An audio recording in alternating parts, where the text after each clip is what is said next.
What's up, everybody? We're back with the second of 6 Jumpstart 22 boxes case break thing.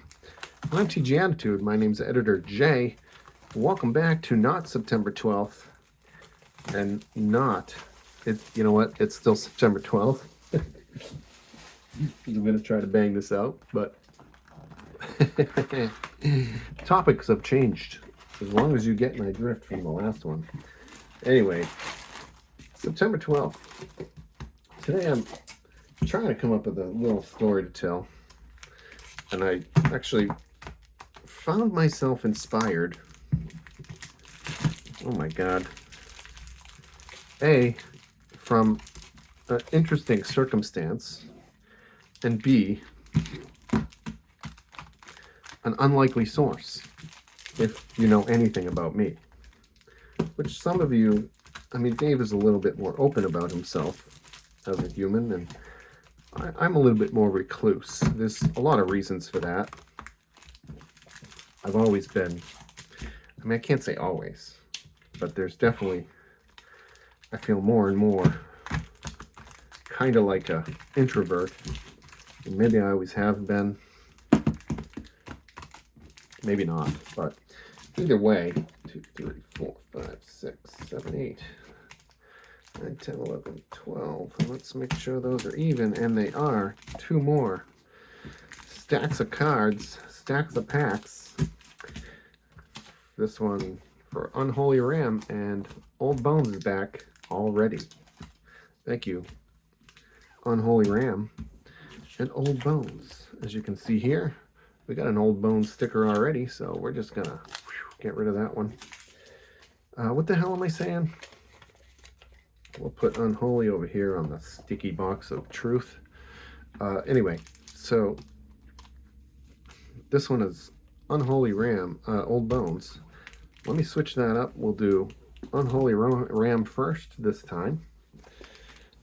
Anyway, preface, I need to say. So, I am a bit of an artsy-fartsy son of a bee, and I do MTG Attitude, and, you know, to satisfy some creative urges that, you know, keep the beast at bay. Otherwise, I go absolutely freaking nuts if I'm not making. So this keeps me, it's not the landfall. Rampaging Ballot, sure, and Corsair Crufix. This keeps me kind of relatively, at least on this side of the brink of insanity. You know, so I love creating, and it keeps my mind and creative urges occupied, which is great. It's also fun for me to open Magic cards because I love the game, because it makes me think and create decks and stuff like that. But I always have had much larger ambitions and goals that drove me nuts if I couldn't even get to Elvish War Master or try. So, you know, there have been movie screenplays, independent films filmed, casted, and lost in a terrible hard drive fire, or falling off the windowsill because I was clumsy and stupid. There have been YouTube film contests, short film contests. There were poems, bands where I was either a singer or drummer. Geez, what else? I don't even know. Notebooks. I currently keep a, I don't want to call it a diary or a journal. There's Ib Halfheart Goblin Tactician. You know, like a book of sorts of life things, stories, lessons, inspirational, just day-to-day BS that I feel like doing sometimes, which kind of transformed into a couple of books that my kids can look at someday if I could fucking manage to put them together into something coherent.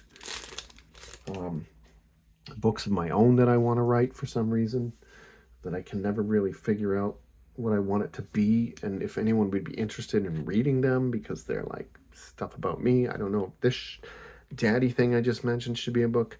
Anyway, Ogre Battlecaster, much larger ambitions. Currently writing the first screenplay I ever wrote with a guy from Michigan. I think I'd mentioned it. Just horrible experience. Not because of anything we did, but because of everything we had to do, with promise of buying it, and like, we're gonna buy it and it's gonna be awesome and we're gonna make your movie because we're celebrities, and then, oh, you made the changes we wanted? Okay, we don't want it. It's too risky. Merfolk. And Harbinger of the Tides, great, and a Wake Thrasher. So we already saw that one. Still looking for that Ristic Study or some other big whopping card that we love. Unholy Ram.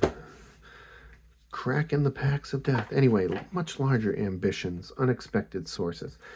Working on a TV series, dark comedy, based on that movie from like 12 years ago or something like that. And I'm also going to rewrite my romantic comedy that I filmed into an indie comedy and, you know, set the hard drive aflame and lost all of. And I'm going to do that. And I want to rewrite all sorts of stuff. And I have an idea for a crazy ass horror movie where everybody fucking dies and it's going to be so bloody and gross. Yeah. I have much larger ambitions, especially for this YouTube channel. I'd love to see, geez, 2,000 subscribers. We've been hanging about 196 away for like a year. So come on, guys, join us. We give away a lot of junk and free stuff, and we love it, and we have a lot of fun doing it. And, you know, why don't you just subscribe? It's that easy. Just hit the button and the little bell and all that junk, and get into box breaks like this one by joining the Patreon. I'm not drinking. Anyway, Law. Isamaru, Hound of the Conda. And there's a Makiko. Sure. Not too shabby. Which brings me to next. I mean, the point of all that was creative, yes. But I do have extraordinarily large ambitions. Teamwork. And it's not like touring rock stardom anymore. Even though that'd be neat, but I'm far too old. It's more like, you know, creating something that someone pays millions of dollars for. Agris coast, and then everyone else watches it and enjoys it and gets feelings from it. And I win some stupid trophy for it. Sure. Let's do it that way, right? I mean, wouldn't that be fun?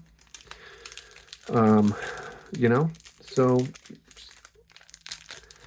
with that said, I found myself strangely inspired. Spirits. Our Reckoning. And again, a little bit of backstory. So the debate was on between Donald Trump and Kamala Harris, are two esteemed choices for the President of the United States in 2024. And I won't really, I'm never going to tell you who I support or don't, because no disrespect, it's nobody's damn business. Treasure. Gold Span freaking Dragon. Is that the hit? Yeah, that's a pretty good hit, I think. Awesome. I'll never tell you who I'm voting for. Or even when I argue with you through text or Facebook, you will assume whom I'm voting for.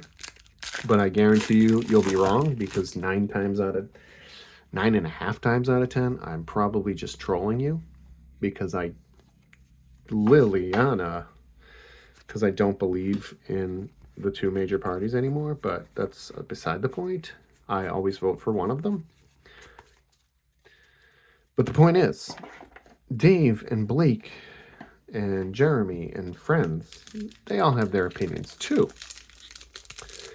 And I recently found Blake, who you'll recognize from the Umbagod videos, posted something about an unlikely source.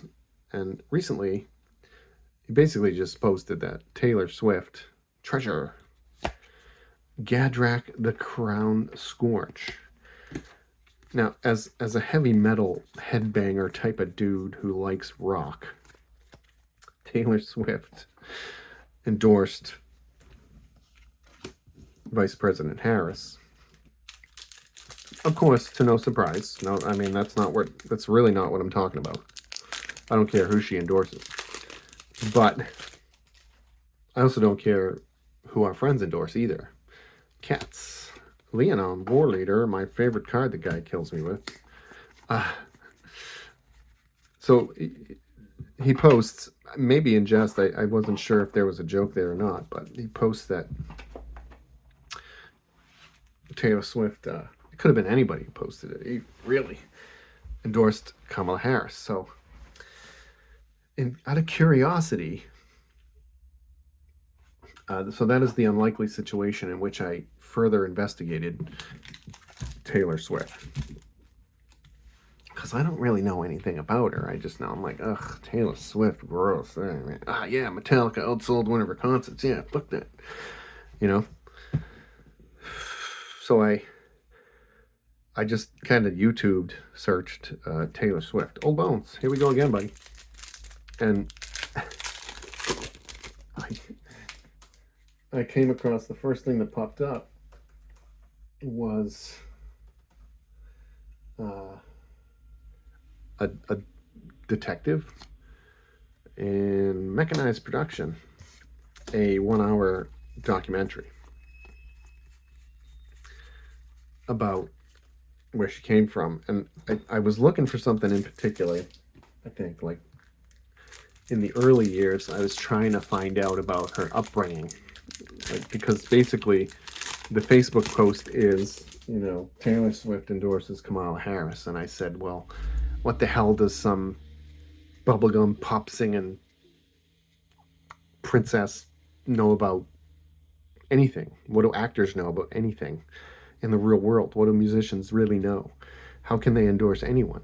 Because they're just using their power or whatever. And I was like, I should look up her early years and see if she got into music early and see if she dropped out of school like most famous people do. Muxus. So I started watching the documentary, and it was like, so she went door to door. So she moved, she's normal life, normal upbringing. Let me move those forward. Let me take those out of there. These are your rares from last time. You know, she gets into music. She really likes it. She realizes at an early age, it's a common story. And she moves to Nashville, or goes to Nashville or whatever, and she starts playing music for people and starts writing her songs. And she's like 11 years old, getting instantaneously famous, basically.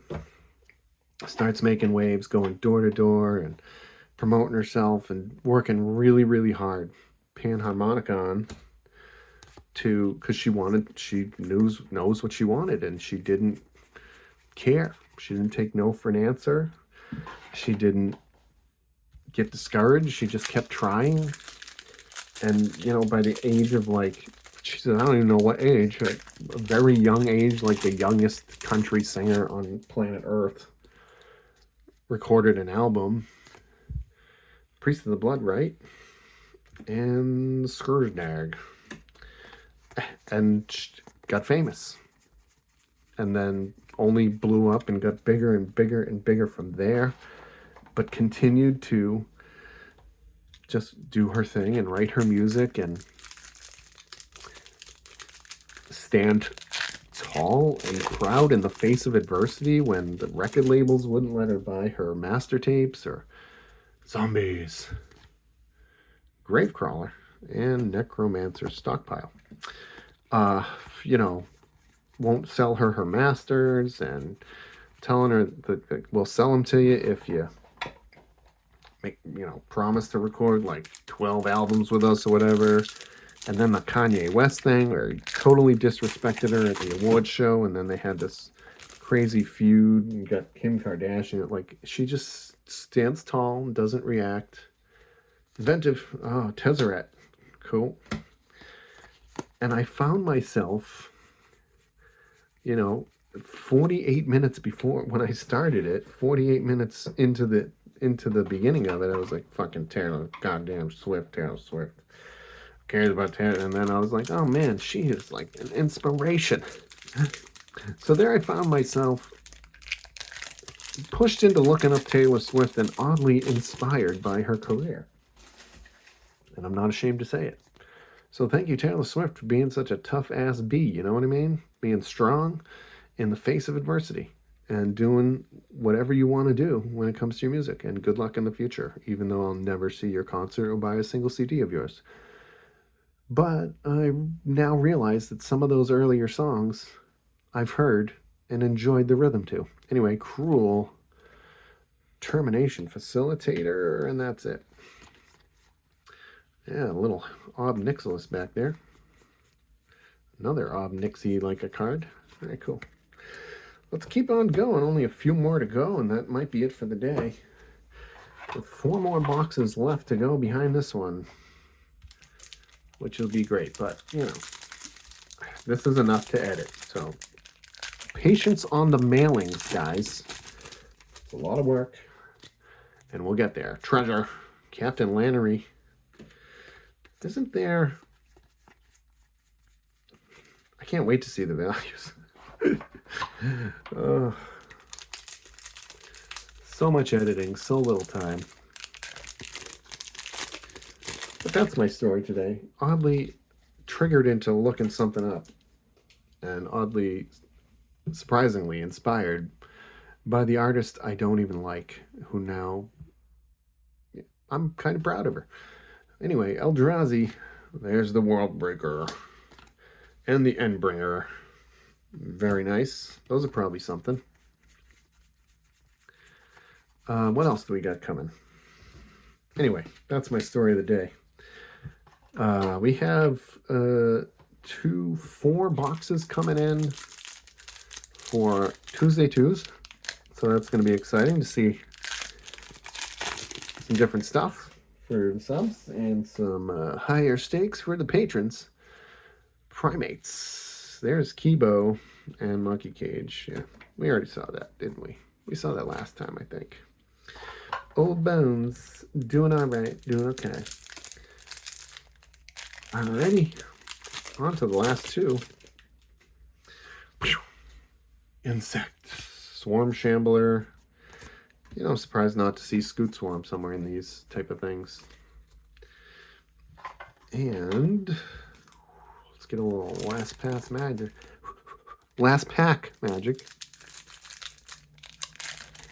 Before I have to take a break and stand up. Unlucky 13. Evil Dave's Lucky 13? Perhaps? Oh, Tree of Perdition. And the frickin' Triskaidekaphobia. Oddly enough, my terrible horror where everyone dies is related to and connected to phobias. Gonna be lots of fun, but first, working on that TV series with Tony still, and I'm just on my 3rd rewrite of Season 1, which will be the last, and then I'll move on to Season 2. Because why not? Because I got a lot of cool ideas. Alright, you guys, this has been Editor J with the 2nd box of the Jumpstart case break with a few more to go. Stay tuned next time.